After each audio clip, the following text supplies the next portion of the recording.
Senhor Jesus, mais uma vez nos encontramos aqui reunidos em Teu nome para darmos seguimento às nossas tarefas de leitura, reflexão do livro Evangelho segundo o Espiritismo, de Allan Kardec. Agradecemos, Senhor, a Tua presença, a presença dos Espíritos que nos ajudam nessa tarefa. Te pedimos, Senhor, que a nossa reunião possa transcorrer na mais perfeita paz e tranquilidade, a fim de que o trabalho possa atingir o objetivo esperado. Sendo assim, Senhor, nesse estado de paz, harmonia e tranquilidade, pedimos a permissão para dar por iniciado o trabalho da noite, rogando que a tua bênção e a tua paz permaneçam conosco hoje, agora, amanhã e sempre, que assim seja. Assim seja. Então vamos lá.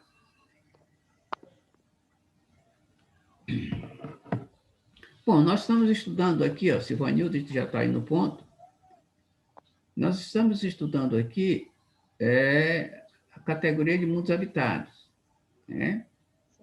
Uhum. Nós estamos estudando os planetas habitados, né? Há muitas moradas na casa do Pai. E nós estamos estudando especificamente os mundos regeneradores. Já passamos pelos primitivos, já passamos pelos de expiações e prova, agora nós vamos dar uma leitura rápida a respeito dos mundos de regeneração. É o que nós estamos começando a passar no nosso planeta Terra. Item 18. Mas há nestes mundos, ainda falível, é o homem e o espírito do mal que ha perdido completamente seu império. Não avançar é recuar. E se o homem não se houver firmado bastante na senda do bem, pode recair nos mundos de expiação, onde estão novas e mais terríveis provas o aguardam. Bom, aqui ele está dando uma oportunidade para nós, para o mal, inclusive, né? Para o mal perder o seu império, né? Perder a sua sobrepujança sobre o bem. E esses elementos que não chegarem, que não tiverem o mesmo nível de vibração que passa o planeta de regeneração, esses serão mandados para outros mundos de expiações e provas, onde lá, como nós sabemos, encontrarão muito mais expiações, encontrarão terríveis provas, como ele está dizendo aqui. Então, se a gente continuar neste nível de vibração que o planeta está chegando, nós vamos continuar. Se não, nós vamos parar em outros planetas de provas e expiações, e lá haverá sofrimentos e muitas provas. Continuando. Contemplai, pois, à noite, a hora do repouso e da prece, a abóbada azulada, as inúmeras esferas que brilham sobre as vossas cabeças. Indagai em vós mesmos quais as que conduzem a Deus e pedi-lhe que o mundo regenerador vos abra seu seio após a expiação da terra. Essa mensagem aqui é de Santo Agostinho. E ele está dizendo, né? Quando a gente olhar para o céu, para cima, a gente vai ver um monte de estéreo, de esferas, de estrelas brilhando. E lá pode ser algum mundo regenerador que a gente pode, inclusive, ir para lá após a nossa tarefa, após os nossos sofrimentos pagos na Terra. Então, depois de paga todas as nossas dívidas neste planeta, a gente pode ir para o mundo de regeneração e aí ir melhorando gradativamente até chegar aos mundos felizes. Esse é o nosso objetivo.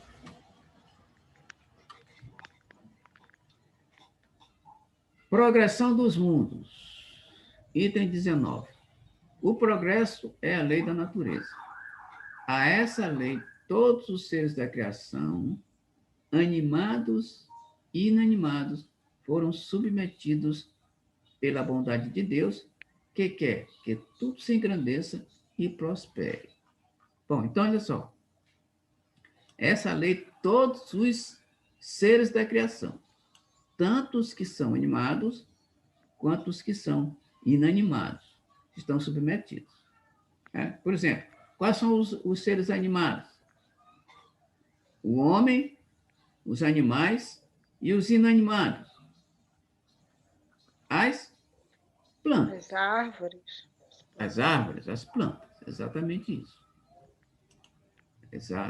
As árvores e as plantas.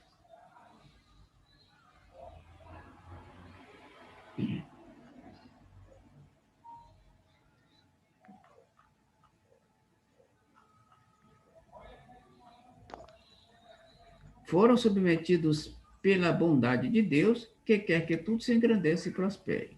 A própria destruição, que aos homens parece o termo final de todas as coisas, é apenas o meio de chegar, pela transformação, a um estado mais perfeito, visto que tudo morre para renascer e nada sofre aniquilamento.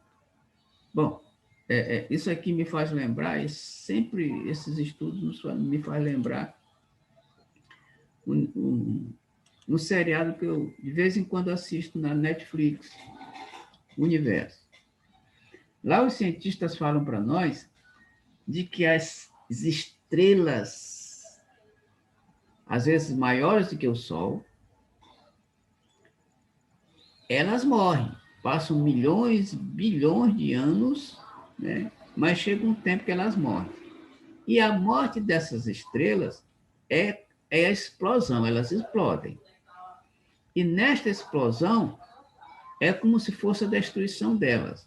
Mas, na verdade, essa destruição nada mais é do que o início de novas estrelas e novos mundos, novos planetas, novas galáxias, novos sistemas solares.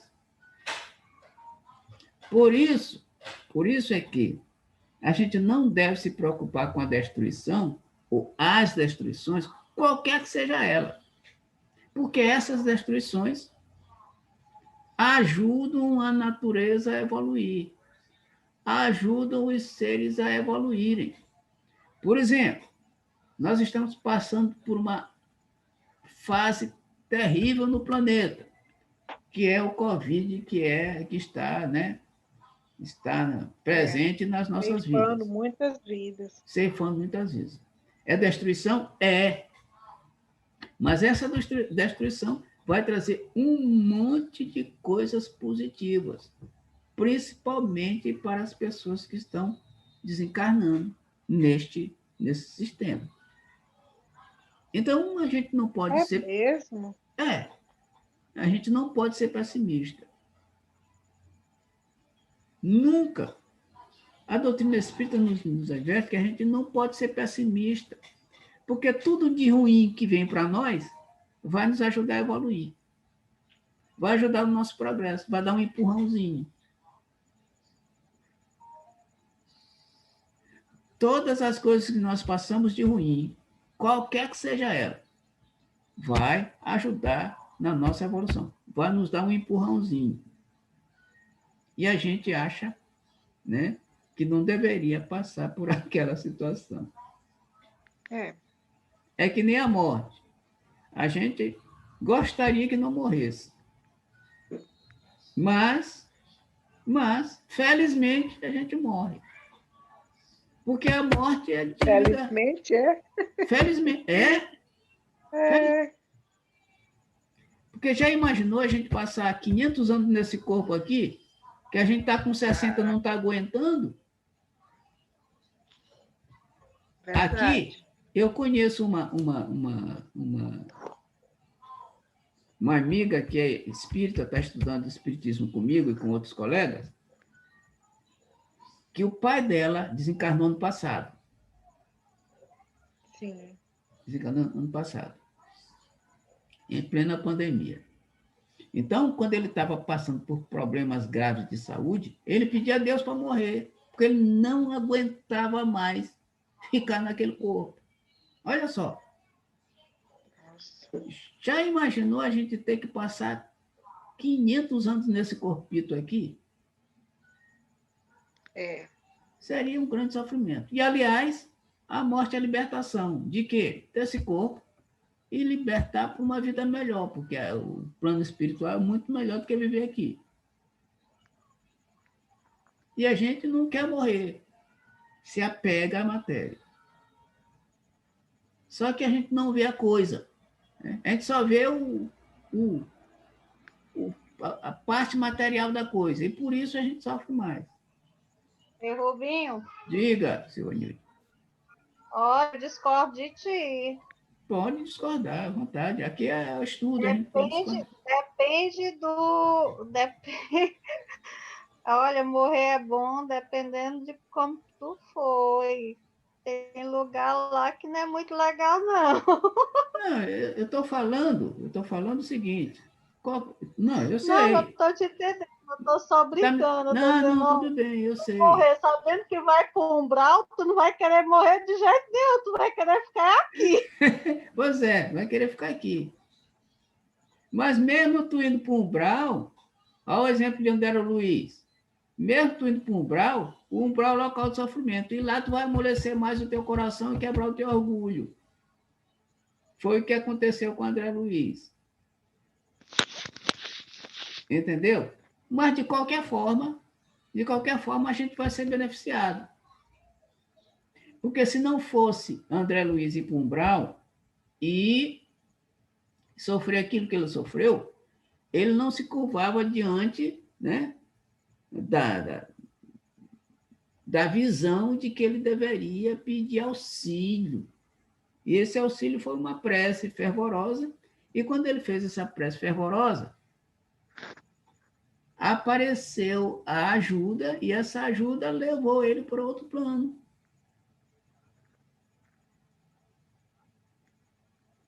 E lá, no outro plano, no nosso lar, foi que ele começou tudo de novo, né? Ele fazia faxina, ele era faxineiro. Olha só a diferença. Aqui no plano material ele era médico. Passou por lá de lá e começou a fazer faxina, limpar os hospitais, etc. Não era isso? Todo mundo sabe disso. Então, tudo que nos acontece, uma hora, mais cedo ou mais tarde, vai nos ajudar nesta evolução. E as estrelas, voltando ao nosso assunto, as estrelas são destruídas, porque o universo, segundo a ciência, os cientistas, é uma eterna criação, destruição. Cria, destrói, cria, destrói, cria, destrói, cria, destrói.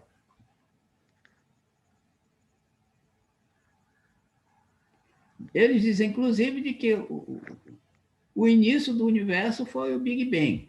É o que eles dizem, né? Sim. O Big Bang. E o universo está se expandindo. Dizem eles que vai haver uma hora, um tempo, daqui a bilhões, trilhões de anos, o universo vai morrer também. E vai dar início tudo de novo, vai se iniciar tudo de novo. Ah, que coisa mais... Uma coisa bem complicada para caber na nossa cabeça, né? Verdade. Cria, destrói, cria, destrói. Alguma pergunta, algum comentário mais? Não, eu não. Silva. Oi, Oi. Rubens. Algum comentário mais? Alguma pergunta? Não, mano, eu fiquei pensando nesse teu comentário aí do Big Bang, mas eu Sim. não sei, veio na minha cabeça que não, que na verdade é uma eterna recriação todos os dias. Esse fim que o ser humano espera, da forma que o ser humano espera, não vai acontecer. Ele acontece todos os dias acontece o Big Bang, né? Isso. Perfeitamente, bem colocado. Perfeitamente. Ou seja, destrói uma parte negativa para aparecer uma parte positiva, né? Ou seja, quando destrói a negativa, e que cria a positiva, e isso é evolução, é renascimento. Né? A todo momento está acontecendo isso conosco, aqui e fora, né? No nosso sistema. Continuando, ao mesmo tempo que todos os seres vivos progridem moralmente, progridem materialmente os mundos em que eles habitam.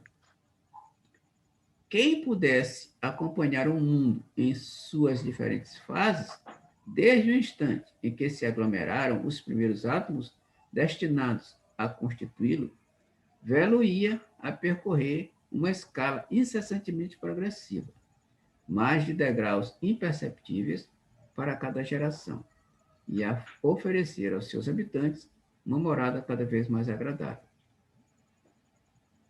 à medida que eles próprios avançam na senda do progresso. Marcham assim paralelamente ao progresso do homem, dos animais, seus auxiliares e dos vegetais, e o da habitação, porquanto grandiosa é essa ideia e digna da majestade do Criador. Quanto ao contrário, é mesquinha e indigna do seu poder, a que concentra a sua solicitude e a sua providência no imperceptível grão de areia que é a terra, e restringe a humanidade aos poucos homens que a habitam. Então ele está dizendo aqui que se a gente pudesse acompanhar, né, qualquer planeta em suas diferentes fases, desde o instante dos primeiros átomos destinados a construir, ia perceber o incessante progresso que neles acontece. É a mesma coisa que a gente vê a nossa vida, né? A gente primeiro é embrião, ovo, embrião, depois de embrião vai passando de fase, vai passando para a fase até nascer, passa para ovo, depois passa para embrião, e aí nasce. Quando nasce, tem a fase da infância, depois tem a fase da pré-adolescência, depois a adolescência, depois a idade adulta, depois a fase de idosos e depois o desencarne. Então, são fases, né? Fases progressivas nas nossas vidas.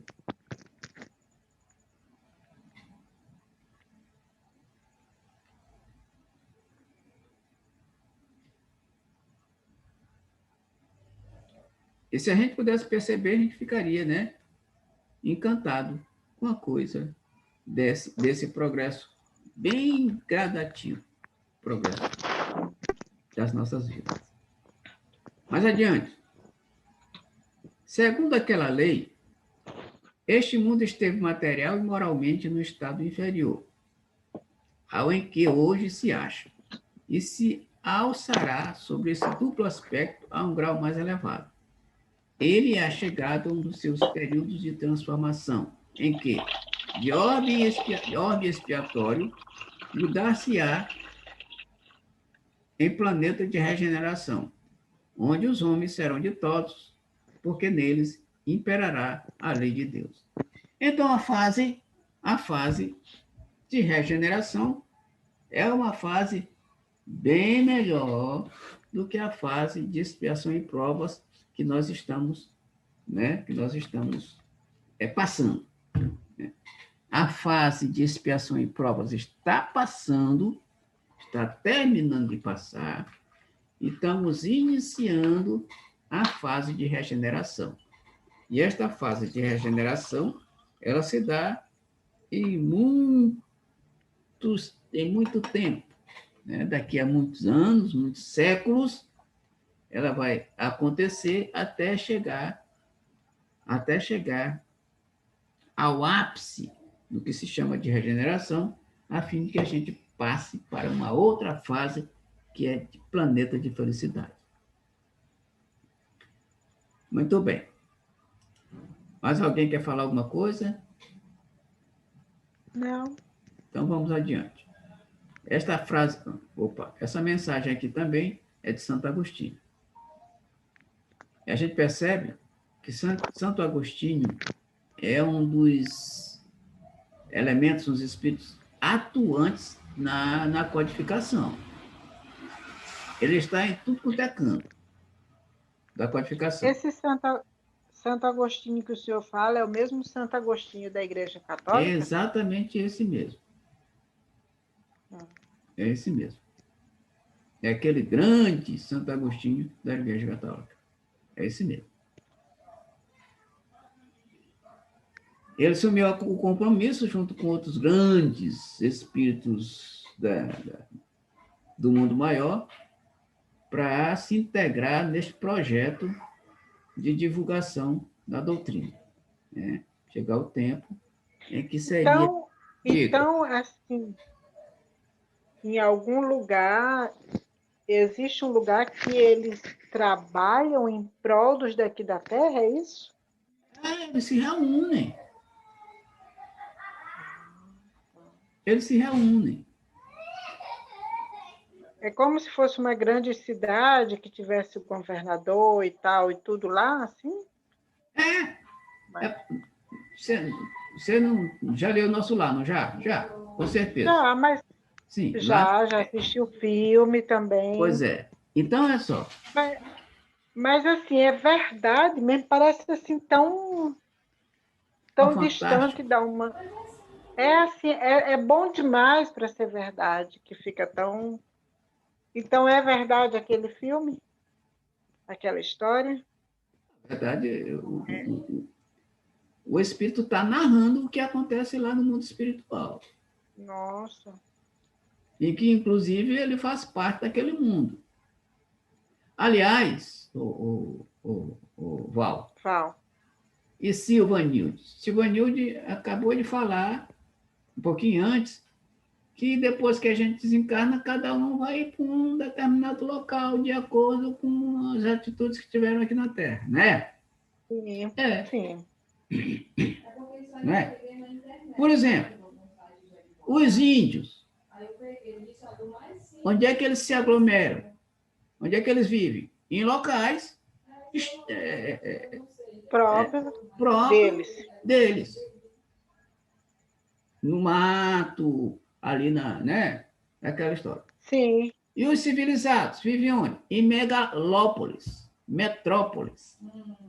Então, de acordo com a nossa atitude aqui na Terra, quando a gente sai daqui, a gente vai para lá, a gente vai para um local em que, de acordo com a nossa consciência, de acordo com o que a nossa consciência nós trabalhamos. Então, se eu procedi bem, eu vou para um local mais ou menos. Se eu procedi mal, eu vou para um local meio atrapalhado. Mas, com certeza, segundo os espíritos, locais, comunidades. Quer ver uma coisa? No Livro dos Espíritos, a questão 188... Entrou. Então, vamos continuar, Val. Vamos repetir. Então, como Chico Xavier é um médium de muita credibilidade no país e no exterior, e a gente não pode acreditar que o Chico receba mensagem de espíritos enganadores, porque toda a obra do Chico Xavier que ia sair, quem coordenava, quem fazia o prefácio, quem olhava as obras antes delas serem publicadas, era o Emmanuel. O Emmanuel é que dizia o que deveria sair através do Chico ou não. Então, o Emmanuel, como coordenador desse trabalho do Chico, né, ele não ia permitir que espíritos enganadores, né, nos mandassem esses livros como sendo mentira, todo esse aparato do plano espiritual.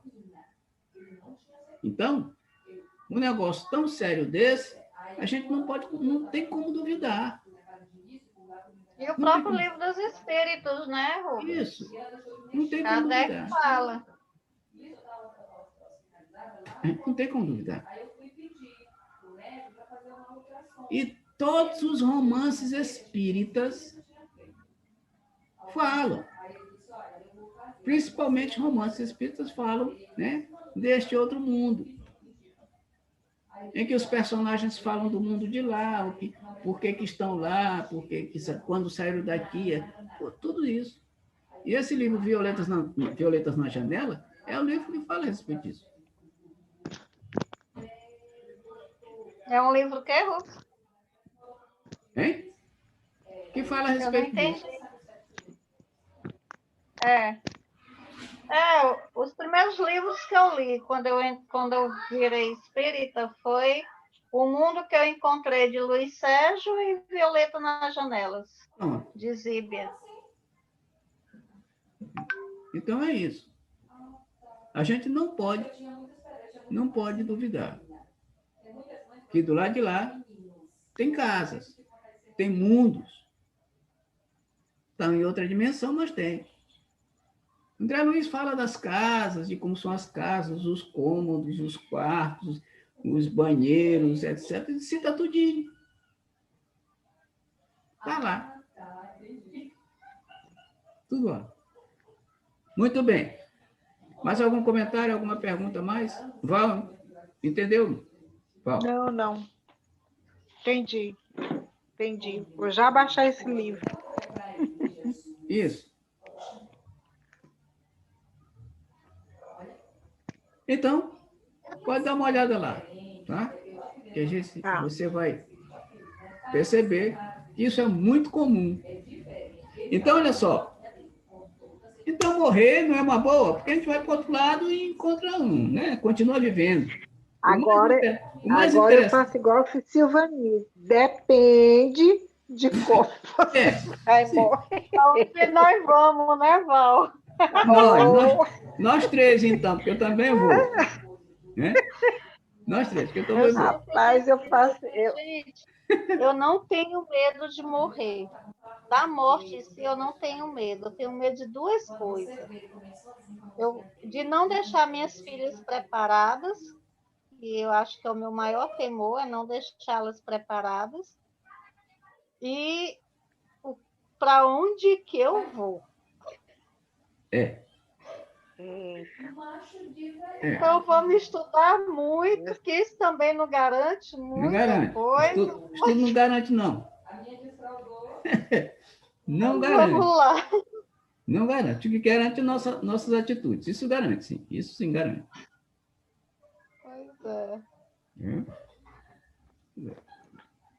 É muita responsabilidade, é muita seriedade. E isso aqui está além de andar com uma Bíblia debaixo do braço. Está muito além. Muito além. Muito além. Muito além. Minhas amigas. Muito além. É o que eu tento, Val, mostrar para as pessoas que não são palavras, não é religião. É o que tu fazes, são teus atos. E às vezes as pessoas se preocupam somatória dessas atitudes. Se preocupa tanto na aparência, né? Porque eu tenho que ir para a minha missa, eu não posso faltar a minha missa, eu tenho que ir para o meu culto, porque senão meu pastor, eu digo, gente, isso aí não adianta. Não adianta você estar lá e o coração está podre. Você chegar em casa e na primeira oportunidade que alguém te fez uma raiva, você desejar mal, você xingar, você maldizer. É tudo em vão. É melhor nem ir, tu tá perdendo tempo. É mais fácil quem não pisa na igreja no templo. Como diz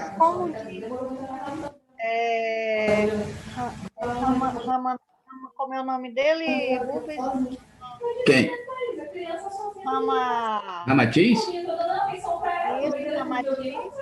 É mais fácil um ateu se salvar, um ateu ir para um bom, do que um católico, um espírito. briga sozinho. Não é a religião.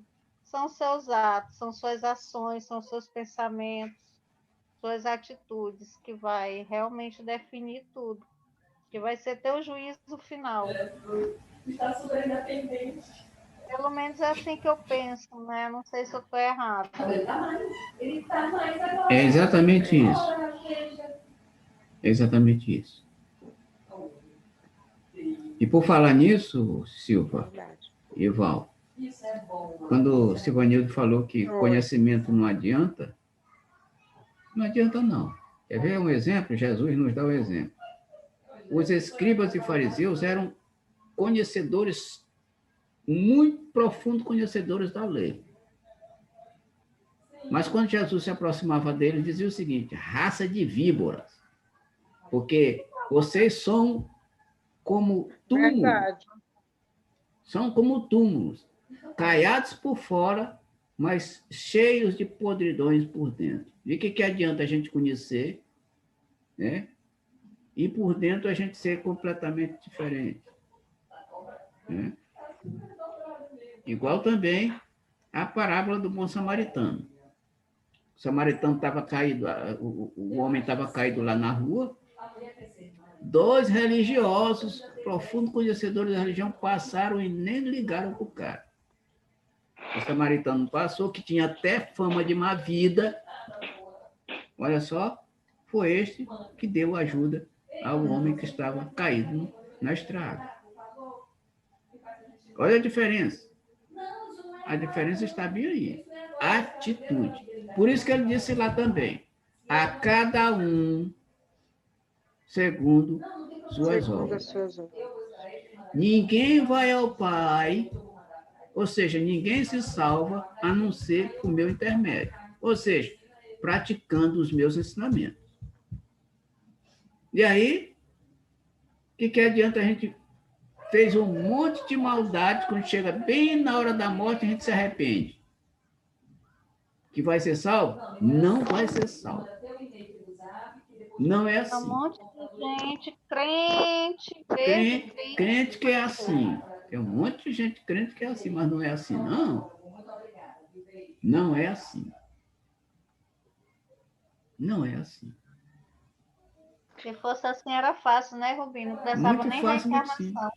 Muito fácil, muito simples. Eu vou me arrepender na hora de morrer. Seria até injusto com aquelas pessoas que passaram uma vida se abstendo para fazer o certo, né? Isso. Seria de uma forma injusta até. Olha só, muito bem Verdade. colocado. Seria injusto. E como Deus é justo, sempre foi justo, não pode admitir um negócio desse. Não pode, é verdade. Não pode. Infelizmente, ou felizmente não pode. Aliás, infelizmente não. Felizmente pode. Capítulo 4. Não poderá ver o reino de Deus se não nascer de novo. Isso daqui, minhas amigas, dá uma confusão em outra religião. Porque nascer de novo, aqui é uma coisa, lá é outra coisa. Completamente diferente. E a Val... A gente entende que é descer no tanque batismal. Isso. Val entende... Aliás, eu entendi isso de outra forma do que ela foi de lá durante muitos anos. Eu já me batizei, se for por isso, eu não tenho quase nem tempo de pecado, porque, olha, eu me batizei quando eu era pequena, meu pai veio aqui e me disse, papai, eu nem sabia que eu tinha me batizado quando criança, papai disse que eu tenho um padrinho. Aí me batizei na Assembleia de Deus, 2 vezes. Aí a terceira vez me batizei na Igreja Adventista, então já fui batizada 3 vezes. Já está limpa, totalmente limpa. Não é? Nesse caso já está salva. Mas o negócio não é bem por aí, não. Já está salva, né? Pois é, e essa questão do batismo, ela gera muita polêmica, né? Eu mesma nunca batizei minhas filhas, e eu sou muito cobrada por conta disso, pela minha família. Quando você fala isso, todo mundo se admira, né? Não, e minha família tem católico, tem evangélico, aí tu já vê a confusão, né? Aí Eu digo, mas até minha irmã, que é espírita, que eu digo para ela que ela não é espírita, ela é espiritualista, porque ela tem umas ideias meio doidas.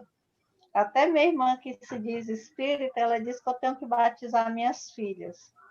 Aí ficou, olha, enquanto não batizar essas mulheres, eu digo, gente, vocês não estão entendendo. Eu batizei, elas foram batizadas no momento do nascimento, eu apresentei elas para Deus na hora que elas entraram no meu ventre, elas já foram apresentadas para Deus, elas já foram entregues, afinal de contas, minhas filhas, elas são espíritas desde a barriga.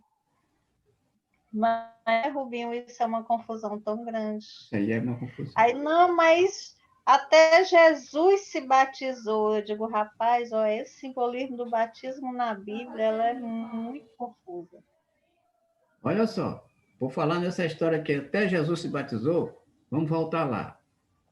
Quando Jesus se aproximou de João Batista para que fosse batizado, o que foi que aconteceu? João Batista não queria batizá-lo. O que foi que Jesus disse? Que ele deveria batizar para que se cumprisse a profecia. É totalmente diferente. Então, o que significa? Se Jesus fosse batizado ou não, isso não ia influenciar em coisa nenhuma. Está lá, meus amigos.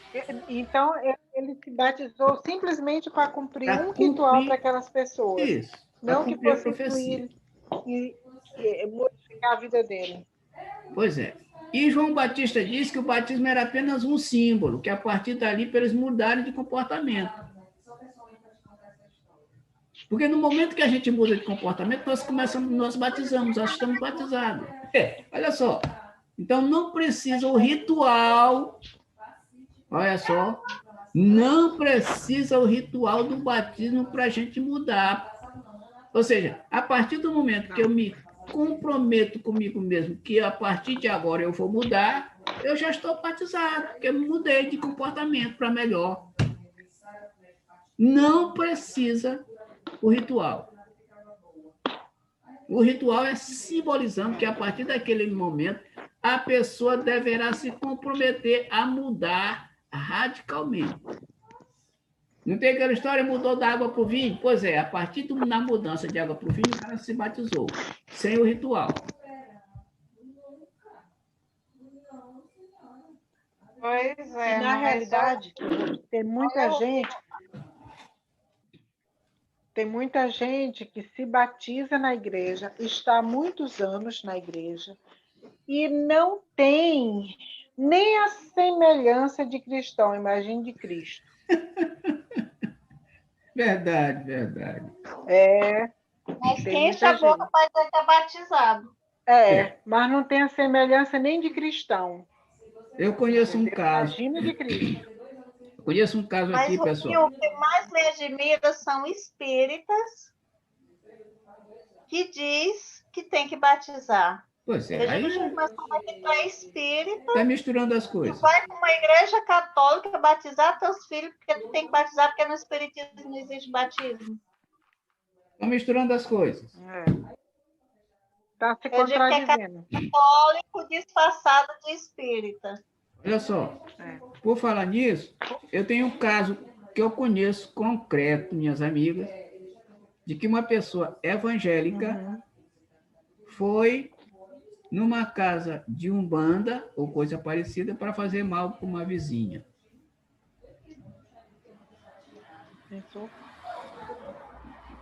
Ela nem precisava, bastava ir para a Universal. Entendeu? Ou seja, é apenas aparência. Na realidade, basta você pensar em maldade, né? Aquilo ali é uma onda tão negativa que abala a outra pessoa. E a outra pessoa... Existem verdadeiros rituais. Eu trabalhei com muitos evangélicos e tinha coisas que me arrepiavam. Né? Tem um tal de culto do sal grosso. Sal grosso é para afastar o diabo do teu corpo. Eu digo, vocês são macumbeiros, isso não existe. Não pode ser. Está misturando as coisas, tá certo. Muito bem. Aí o culto da calcinha, da cueca, que é para trazer o marido de volta, a mulher de volta, isso aí é macumba pura, isso aí é magia negra, não tem nada a ver com Deus. Ninguém serve a 2 deuses, você só serve a um. Ninguém obriga ninguém a ficar com o outro. Não é fazendo culto da calcinha, culto da cueca, que vai trazer teu marido e tua mulher de volta. Muda teu comportamento, revê tuas atitudes, que aí sim. Exatamente. Verdade. Ou seja, aí é aquela história que Jesus falou. Raça de víboras, vocês são iguais a sepulcros caiados. Só repetindo. Branquinho por fora, mas por dentro cheio de podridões, cheio de imperfeições. Esses camaradas eram assim. Jesus sempre bateu de frente com esse povo. Aliás, bate até hoje, né? Capítulo 4. Ninguém poderá ver o reino de Deus se não nascer de novo. Item 1. Jesus, tendo vindo às cercanias de Cesareia de Filipe, interrogou assim seus discípulos: que dizem os homens com relação ao Filho do Homem? Quem dizem que eu sou? Eles lhe responderam: dizem uns que que és João Batista, outros que Elias, outros que Jeremias, ou alguns dos profetas. Perguntou-lhe Jesus: e vós, quem dizeis que eu sou? Simão Pedro, tomando a palavra, respondeu: tu és o Cristo, o Filho de Deus vivo. Respondeu-lhe Jesus: bem-aventurado és Simão, filho de Jonas, porque não foram a carne nem o sangue que isto te revelaram, mas meu Pai que está nos céus. Olha só, quando eles dizem, Jesus, eles respondem aqui para Jesus: uns dizem que tu és João Batista, outros dizem que tu és Elias, e outros que Jeremias ou algum dos profetas. O que eles estão querendo dizer com isso aqui? É que Jesus era um desses camaradas reencarnados. Se o camarada era Elias, que tinha morrido há 900 anos atrás. Se diz que era João Batista, que tinha morrido há pouco tempo. Se diz que era Jeremias, que tinha morrido há muito tempo. E estava Jesus ali, vivo, só podia ser reencarnado. Revivido em outro corpo. É o mesmo espírito. O mesmo espírito em outro corpo. Olha só. Mas eu nunca me atentei para essa observação. Já li centenas de vezes. Olha aí, ó, tá vendo? É porque às vezes o pessoal lê e não entende. Como é que o camarada vai dizer assim para mim: Rubinho, tu só pode ter sido o João Batista. Exemplo, só um exemplo, pessoal. Né? Rubinho, tu foste João Batista. Ora, se alguém diz para mim que eu fui João Batista, ele está se referindo a quem? Aquele profeta de lá, que eu estou aqui de volta. Logicamente, em outro corpo. Se eu estou em outro corpo, eu estou o quê? Reencarnado. E Val nunca tentou por esse detalhe, que já leu isso aqui dezenas de vezes. Nunca. Olha só. Parece que eu estou vendo pela primeira vez. Tá vendo? Nunca vi essa passagem assim. Olha aí. É. Não tem sentido? Tem sentido. Tem.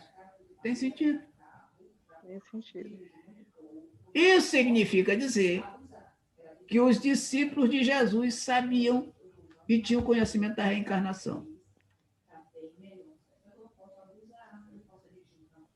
Porque isso aqui está muito simples, muito lógico. E que tinham outras pessoas que também tinham conhecimento. Porque ele diz, dizem por aí, ou seja, a comunidade, a população fala. Então, vamos dizer, o Rádio Peão está comentando. Pois é, muita gente comentando. Muita gente comentando. E essa muita gente, todos eles acreditavam na reencarnação, só que com uma outra palavra, né? Que depois a gente vai ver mais lá na frente. Muito bem. Item 2. Neste íntere, Herodes, o tetrarca, ouvira falar de tudo que fazia Jesus e seu espírito se achava em suspenso, porque uns diziam que João Batista ressuscitara dentre os mortos. Olha só aqui, ó. De novo aqui, ó. Uhum. Deixa eu grifar isso aqui também. Outros que aparecera Elias. De novo aqui, ó. E outros que um dos antigos profetas ressuscitara. Disse então Herodes: mandei cortar a cabeça de João Batista. Quem é então esse de quem ouço dizer tão grandes coisas? E ardia por vê-lo, ou seja, ansiava por vê-lo. Queria ver também, porque de repente era João Batista redivivo, Jesus. Ele queria talvez mandar degolar também esse Jesus, olha só. É como se ele dissesse assim, rapaz, eu matei João Batista. Eu matei o cara, ele já voltou de novo. Pois é, eu matei o cara, ele já voltou, tá aí, vou matar de novo. Eu quero ver mesmo. Ai, meu Deus. Ou seja, tantas vezes essa passagem, nunca vi isso. Que maravilha, né, Val? Ou seja...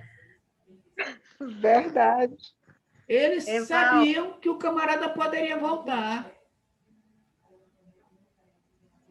Eval, quando a gente lê, existe uma coisa que eu aprendi, que quando a gente lê com os olhos físicos, a gente não consegue compreender. Não entende. Quando a gente se abre para o conhecimento, aí tudo que você lê tem um outro sentido. É. Verdade.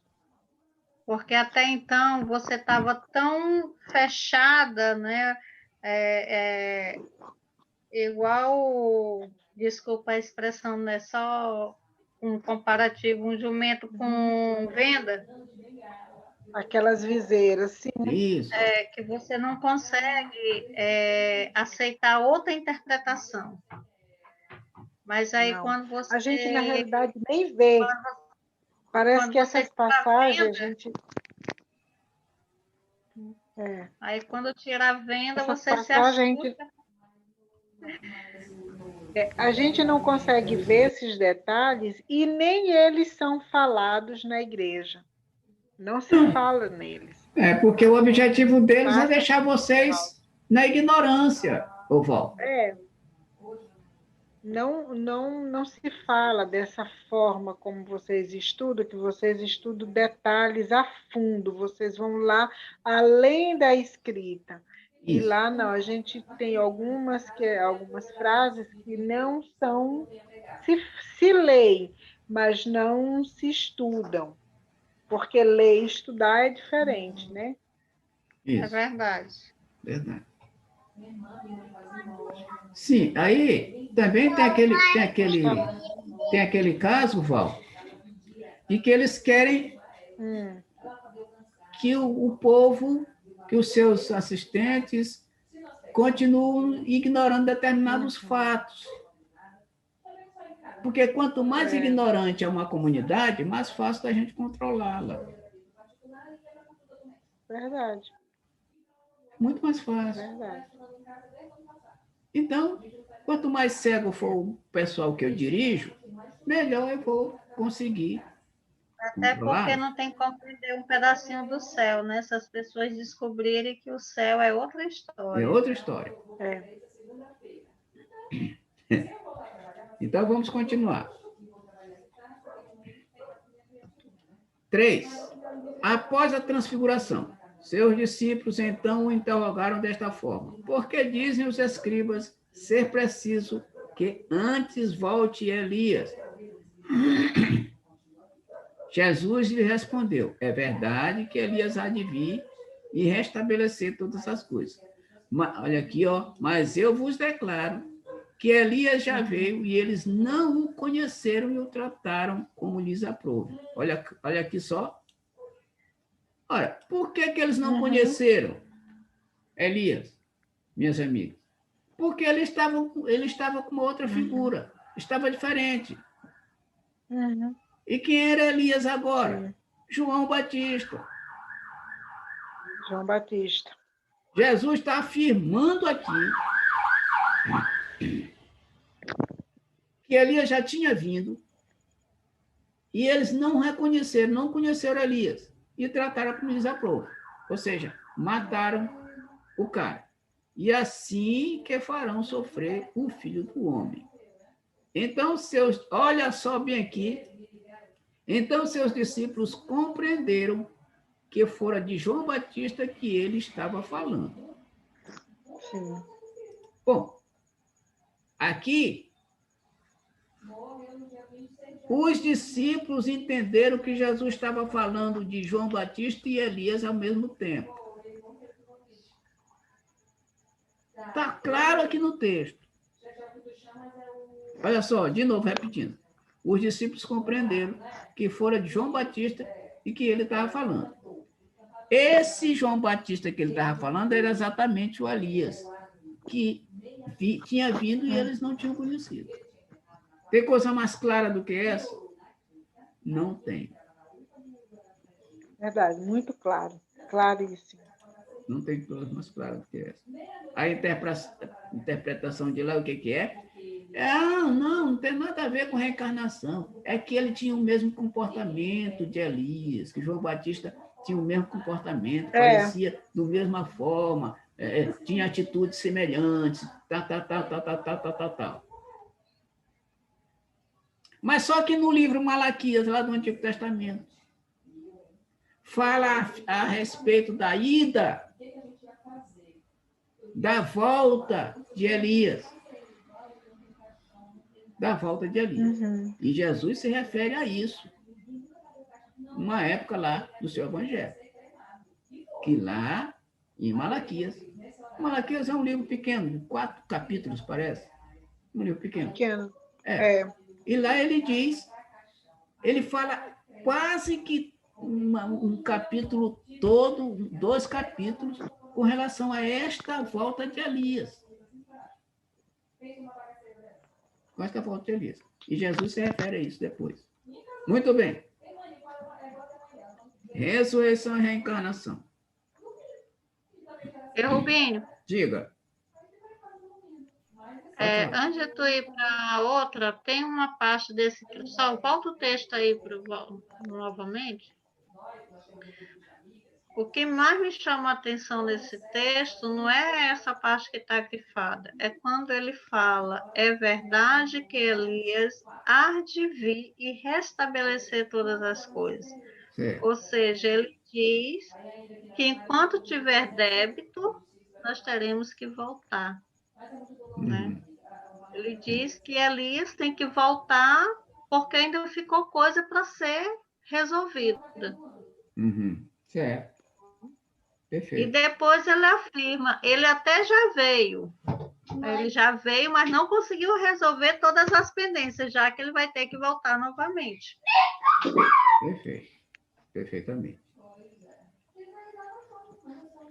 Então, pessoal, olha só que coisa mais interessante, que quando a gente só lê por cima, não tem um certo entendimento de uma outras coisas, não lê, quando a gente não lê, não tira o espírito da palavra, né, a gente fica sem entender o contexto da passagem.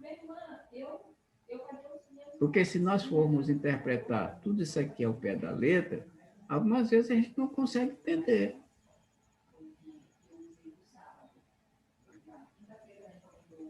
A gente não consegue entender. Por isso, o cuidado da doutrina espírita é interpretar essas coisas.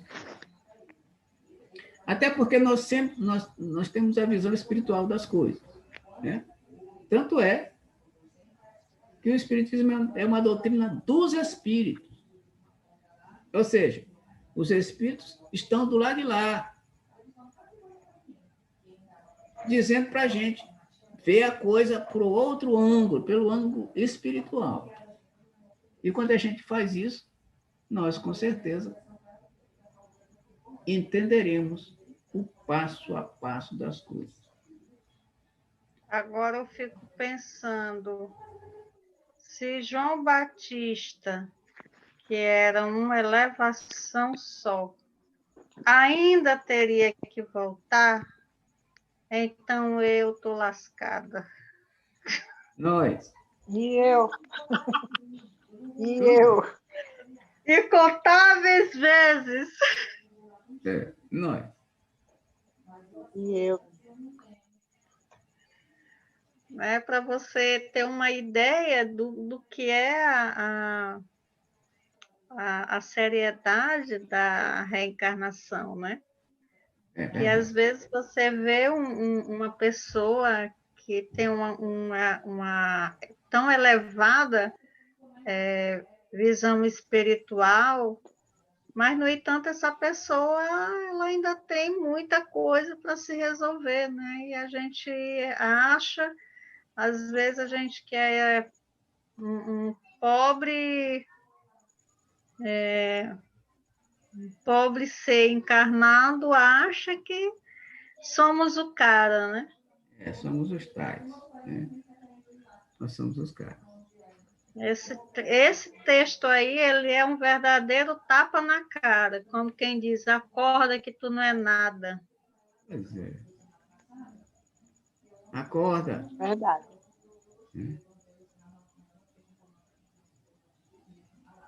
E além do mais, João Batista foi degolado. Mas por que João Batista teria que ser degolado?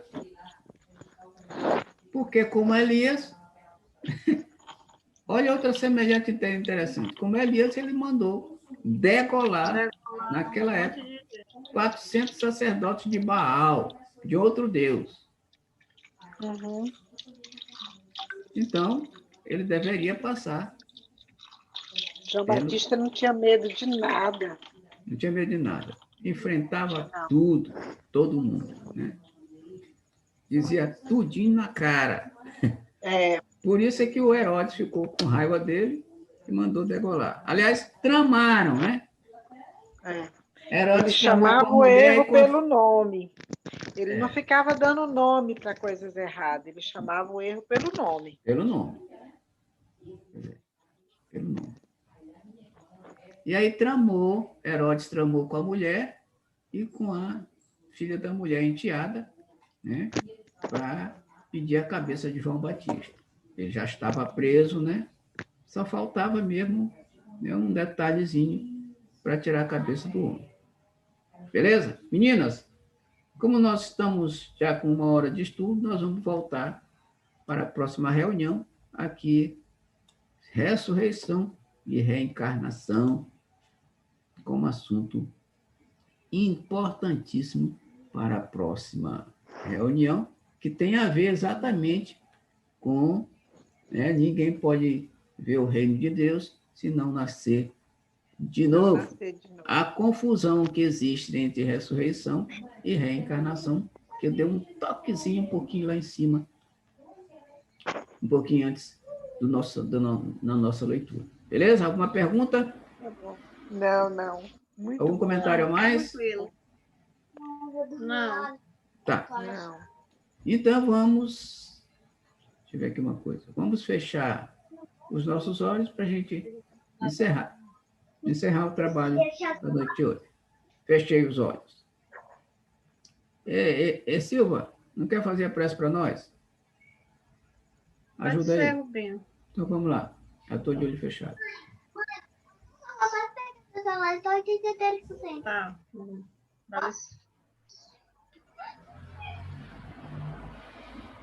Então vamos lá.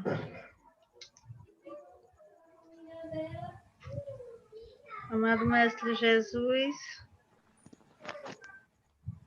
queremos te agradecer por mais essa oportunidade que nos foi dada de bebermos da fonte do conhecimento, e assim termos uma maior compreensão das leis da vida, do universo, das tuas leis, Senhor. E podermos direcionar a nossa vida, as nossas condutas, os nossos pensamentos e as nossas ações.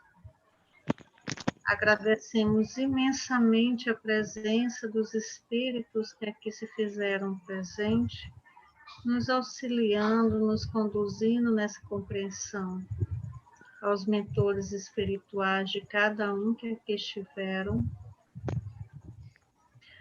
ao mentor espiritual deste grupo, desse estudo, e a todos aqueles que passaram por aqui com a mesma sede que nós temos de termos o conhecimento, que possa realmente abrandar os nossos corações, aumentar a nossa fé, orando assim as nossas condutas. Pedimos, Senhor, que as vibrações dessa noite possam se estender a todos os nossos irmãos do grupo que por algum motivo que não nos cabe, não puder estar presente aqui neste momento, e que tu possas auxiliá-los para que eles consigam estar na próxima reunião. Pedimos, Senhor, que tu ores por todos aqueles que estão necessitados de algum entendimento neste momento, levando amor, fé e coragem para o enfrentamento de suas dificuldades. E assim, Pai, pedimos a permissão para que os nossos mentores permaneçam conosco e que nós possamos continuar os nossos estudos após dormirmos sobre o desligamento dos nossos corpos nos mundos espirituais, com a tua permissão e com a tua conduta dos nossos mentores. Que amanhã seja um dia grandioso, que amanhã seja um dia de paz para todos nós, para a Terra, e que nós possamos vibrar no amor hoje e sempre. E assim, Pai, pedimos permissão para encerrar mais esses estudos de hoje. Que assim seja. Obrigada. Gratidão. Assim seja. Boa noite, meninas. Até a próxima reunião. Até na Boa sexta. noite. Boa noite.